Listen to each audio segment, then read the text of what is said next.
FIFA world cup 2026 qualifier আজ লেবাননের মুখোমুখি হবে বাংলাদেশ। ভিডিওটি ফুল দেখলে কিছু আপনি বুঝতে পারবেন, তাহলে ভিডিওটি দেখতে থাকুন। বাংলাদেশ জাতীয় ফুটবল দল আজ কাতারে 2026 বিশ্বকাপ ফুটবলের জন্য এশিয়ান বাছাই পর্বে তাদের শেষ গ্রুপ এওয়াই ম্যাচে যুদ্ধবিধ্বস্ত আরব দেশ লেবাননের সাথে একটি জয়ের জন্য খেলবে। গত শুক্রবার কাতারের রাজধানী দোহায় পৌঁছে বাংলাদেশ। মঙ্গলবার তাদের শেষ গ্রুপ আই ম্যাচে খেলবে বাংলাদেশ নিরপেক্ষ একটি বিন্যুতে খলিফা ইন্টারন্যাশনাল স্টেডিয়াম কাতারের দোহায়। আর রায়ান, যেটি স্থানীয় সময় সন্ধ্যা 7টা এবং বাংলাদেশ সময় 10টায় ম্যাচটি শুরু হবে। ম্যাচটি সম্প্রতি ফিফা বিশ্বকাপ ভেন্যুতে স্থানান্তরিত হয়েছে।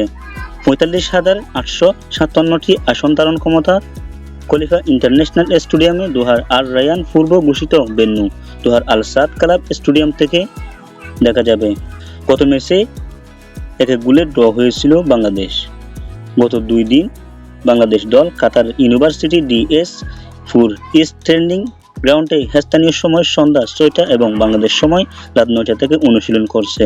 1994 সালে কাতারের স্বাধীনতা কাপ ফুটবল টুর্নামেন্টে খলিফা আন্তর্জাতিক স্টেডিয়ামে 2টি ম্যাচ খেলেছিল বাংলাদেশ। এতে ভারতের বিপক্ষে 2-4 গোলে হেরে বাংলাদেশ ইয়ামানকে 1-0 গোলে হারিয়েছিল বাংলাদেশ। আমন্ত্রণমূলক ঢাকায় তাদের গড়ের ম্যাচ স্বাগতিক বাংলাদেশ 6বারের বিশ্বকাপ অস্ট্রেলিয়ার বিরুদ্ধে সম্মানজনক পারফরম্যান্স প্রদর্শন করে এবং শেষ বাঁশি বাজানো পর্যন্ত লড়াই দেখিয়ে যায়। অবশেষে 2-0 গোলে হেরে বাংলাদেশ। এর আগে বাংলাদেশ বিশ্বকাপে অস্ট্রেলিয়ার বিপক্ষে অ্যাওয়ে ম্যাচে like, comment, share and subscribe more update videos. আসসালামু আলাইকুম ওয়া রাহমাতুল্লাহি ওয়া বারাকাতুহু।